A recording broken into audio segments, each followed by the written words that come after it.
నమక్ మండి కరాహీ గోష్ మనం తయారు చేస్తున్నాం. ఇది పంజాబ్ డిష్ అండి. పంజాబ్ స్టైల్లో మనం డిష్ చేస్తున్నాం. సో కావాల్సిన పదార్థాలు ఒక్కసారి చెప్తాను చూడండి. మటన్, ఆవాల నూనె, గరం మసాలా, పసుపు, ధనియాల పొడి, జీలకర్ర పొడి, కసూరి మేతి, కారం, కొత్తిమీర, పెరుగు, అల్లం, పచ్చిమిర్చి, టమాటాలు, లవంగాలు, యాలకులు, దాల్చిన చెక్క, బిర్యానీ ఆకు మనకు కావాలి. ఇప్పుడు మనం చేస్తున్న ఈ డిష్కి ఖచ్చితంగా ఆవ నూనె కావాల్సిందే. ఆవ నూనెతో ఎప్పుడు మనం వంట చేసినా సరే ఫస్ట్ గిన్నె బాగా వేడెక్కిన తర్వాత ఆవ నూనె వేసి నూనె మటుకి బాగా వేడెక్కాలండి. పచ్చిగా ఉన్న దాంట్లో మనం ఉల్లిపాయలు వేసినా, మటన్ వేసినా, చికెన్ వేసినా చేదొచ్చేస్తుంది. ఆవ నూనె టేస్ట్ చాలా బాగుంటుంది. అంతేకాకుండా మనకి బాడీలో ఎక్కడైనా ఫ్యాట్ ఉంటే కూడా కరగడానికి ఆవ నూనె బాగా పనిచేస్తుంది. నార్మల్ డెలివరీ అయ్యాక ఒళ్ళంతా నొప్పిగా ఉంటుంది కదా, ఆ నొప్పి తెలియకుండా ఉండడం కోసం ఆవ నూనెని ఒంటికి బాగా పట్టించి వేడి వేడి నీళ్ళతో స్నానం చేయిస్తారనమాట. చాలా రిలాక్సింగ్ ఉంటుంది, మంచిగా నిద్ర పడుతుంది. అండ్ ప్రెగ్నెన్సీ టైంలో మనం లావ్ అవుతాం కదా, అది తగ్గడానికి కూడా బాగా యూస్ అవుతుంది అనమాట. నూనె బాగా వేడెక్కింది. ఇప్పుడు దాల్చిన చెక్క, యాలకులు, లవంగాలు, అలాగే మటన్ని పెట్టేస్తున్నాను. మటన్ పెద్ద పెద్ద పీసెసే.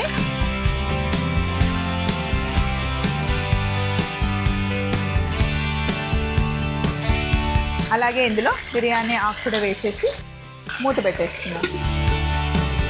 ఒక సైడ్ కొంచెం కలర్ వచ్చిన తర్వాత రెండో వైపు తిప్పుకోవాలి. అలాగే ఇక్కడ ఒక ప్యాన్ పెట్టుకున్నాను. ఇందులో కూడా కొంచెం ఆవ నూనె వేస్తున్నాను. ఆవ నూనె బాగా వేడెక్కాలి. ఈ లోపల టమాటాలని కట్ చేసుకుందాం. ఇలా కట్ చేసుకున్న టమాటాలని ఇక్కడ ఆయిల్లో పెట్టేద్దాం.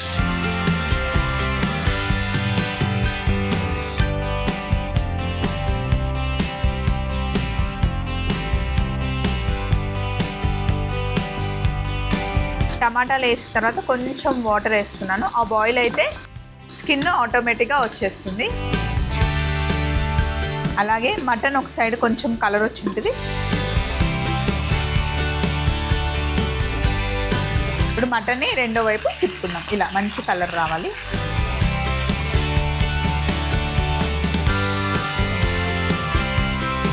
ఇక్కడ మటన్ రెండో వైపు మంచి కలర్ రావాలి. ఇక్కడ కూడా కాస్త ఉడికితే టమాటా పైన స్కిన్ ఉంటుంది కదా, అది వచ్చేస్తుంది అన్నమాట. ఒక బౌల్ తీసుకొని ఇందులో ఒక కప్పు పెరుగు తీసుకున్నాను. రెగ్యులర్గా మన ఇంట్లో పెరుగు ఉంటుంది కదా, అదే పెరుగు. ఫుల్లగా అవ్వాల్సిన అవసరం లేదు. ఇందులో మనం కాస్త కసూరి మేతి వేసుకుంటున్నాం. కొంచెం ఇలా నలిపి కసూరి మేతి, అలాగే కాస్త గరం మసాలా, కారం పొడి, జీలకర్ర పొడి,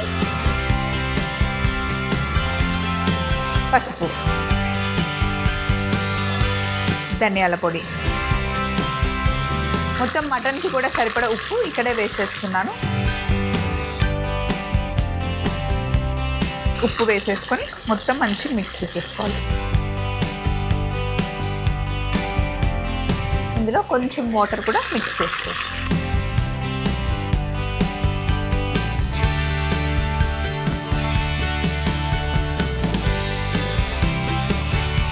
మటన్ రెండో వైపు కూడా కలర్ వచ్చింది. ఇప్పుడు మనం ఇందులో నీళ్ళు వేసేయాలి.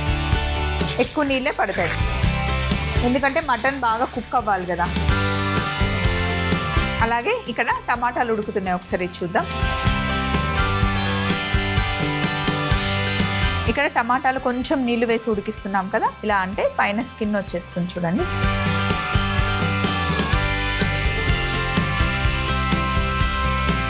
జస్ట్ మనం ఇలా టాంగ్స్తో అంటే వచ్చేస్తుంది.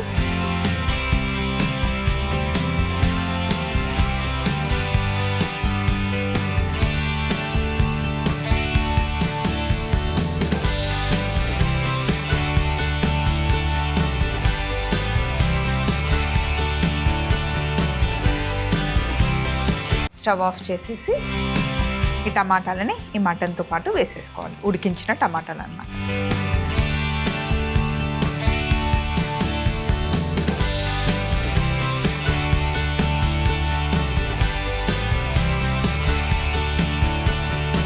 టమాటాలు కూడా వేసిన తర్వాత ఇప్పుడు మనం ముందుగా మిక్స్ చేసి పెట్టుకున్న ఈ పెరుగును కూడా ఇందులో కలిపేసుకుందాం. ఫస్ట్ ఇక్కడ ఉడకైతే రావాలి. ఉడుకు వచ్చిన తర్వాతనే మనం ఈ పెరుగు మిశ్రమాన్ని ఇందులో మిక్స్ చేసేసుకోవాలి. ఇప్పుడు మనకి చాలా ఎక్కువ వాటర్ అనిపిస్తున్నాయి కదా, మనం బాగా ఉడికించాలి. మటన్ చాలా పెద్ద పెద్ద పీసెస్ వేసాం కదా, మొత్తం ఉడికిన తర్వాత మనకి వాటర్ అంతా వెళ్ళిపోతుంది, దగ్గరగా కూడా వచ్చేస్తుంది. సో ఎంతసేపు ఉడికించాలి అంటే మనకి ఆ నూనె పైకి తేలేంత వరకు ఉడకనివ్వాలి. టైం వైజ్ చూసుకుంటే మనకి 45 మినిట్స్ నుండి 50 మినిట్స్ వరకు ఖచ్చితంగా పడుతుంది. మరీ పెద్ద మంటలో కాకుండా కొంచెం మీడియం మంటలో పెట్టి బాగా ఉడికిస్తే చాలా బాగుంటుంది. దీన్ని మనం రైస్తో కానీ, రోటీతో కానీ, పరాటాతో కానీ, అలాగే పుల్కాతో కానీ, జొన్న రొట్టెతో తిన్నా కూడా బాగుంటుంది. రైస్తో కూడా చాలా బాగుంటుందండి. ఇలా ఉడుకుతూ ఉన్నప్పుడు మనం ఇందులో ఒక 2 పచ్చిమిర్చి వేసేసుకోవాలి. ఇంకా 2 పచ్చిమిర్చి ఏమో లాస్ట్లో యాడ్ చేస్తామన్నమాట. ఇందులో నుండే మనకి కారం వచ్చేస్తుంది. అలానే నేను ఎక్కువ కారం వేయలేదు, ఎక్కువ గరం మసాలా పొడిలు అవి కూడా వేయలేదు. సింపుల్గా తయారు చేశాను చూడండి.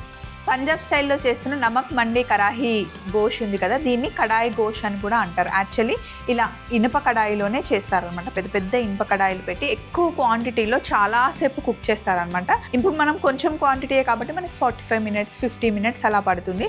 కొన్ని కిలోలు వండామనుకోండి మనకి 3-4 గంటలు అలా కూడా పడుతుంది అనమాట. సో ఇప్పుడు మనం మీడియం మంటలో పెట్టేసుకొని బాగా దగ్గరగా వచ్చేంత వరకు కుక్ చేసుకోవాలి. ఇది కుక్ అవుతుంటే మనకు అర్థమైపోతుంది, మంచి ఫ్లేవర్స్తో చాలా టేస్టీగా ఉంటుంది. సో ఒక 40 మినిట్స్ ఇప్పుడు మనం వెయిట్ చేద్దాం. 50 నిమిషాల తర్వాత ఇలా ఉంటుందన్నమాట. అదిరిపోయే అరోమా, పైన నూనె మంచిగా తేలింది. అంతేకాకుండా గ్రేవీ చూసారా థిక్గా ఎంత బాగా వచ్చిందో. మటన్ బాగా ఉడకాలి. ఇప్పుడు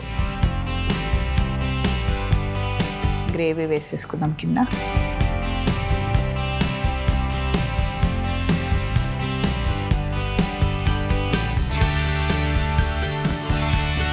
మటన్ పీస్ పెట్టుకుంది.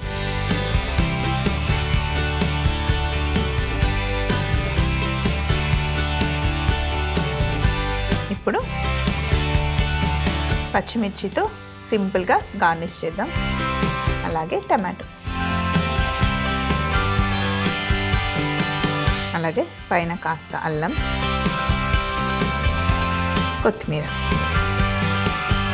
నమక్ మండి కరాయి గోష్ రెడీ అయిపోయింది. నమక్ మండి కరాహీ గోష్ తయారీ విధానం: ముందుగా ఒక కడాయిలో ఆవ నూనెని బాగా వేడి చేసుకొని దాల్చిన చెక్క, యాలకులు, లవంగాలు, మటన్ ముక్కలు, బిర్యానీ ఆకు వేసి గోల్డెన్ బ్రౌన్ కలర్ వచ్చేంత వరకు 2 వైపులా తిప్పుకోవాలి. అలాగే ఒక పాన్ పెట్టి కొంచెం ఆవ నూనె వేసి వేడెక్కాక మధ్యలోకి కట్ చేసి పెట్టుకున్న టమాటా ముక్కలు పెట్టి కొంచెం నీళ్లు పోసి మూత పెట్టి మగ్గిన తర్వాత టమాటా పైన ఉన్న తొక్క తీసేసుకోవాలి. ఇంకొక బౌల్లో 1 కప్పు పెరుగు, కసూరి మేతి, గరం మసాలా, కారం, జీలకర్ర పొడి, పసుపు, ధనియాల పొడి, ఉప్పు వేసి బాగా కలిపి కొద్దిగా నీళ్లు పోసి రెడీగా పెట్టుకోవాలి. ఉడికించుకున్న టమాటా ముక్కల్ని ఉడుకుతున్న మటన్ ముక్కల్లో వేసి పెరుగు మిశ్రమం కూడా వేసి పచ్చిమిరపకాయలు కూడా వేసి ఒక 45 నిమిషాలు బాగా ఉడకనివ్వాలి. తర్వాత బౌల్లోకి తీసుకొని టమాటాలు, పచ్చిమిర్చి, అల్లం, కొత్తిమీరతో గార్నిష్ చేసుకుంటే నమక్ మండి కరాయి గోష్ రెడీ అవుతుంది.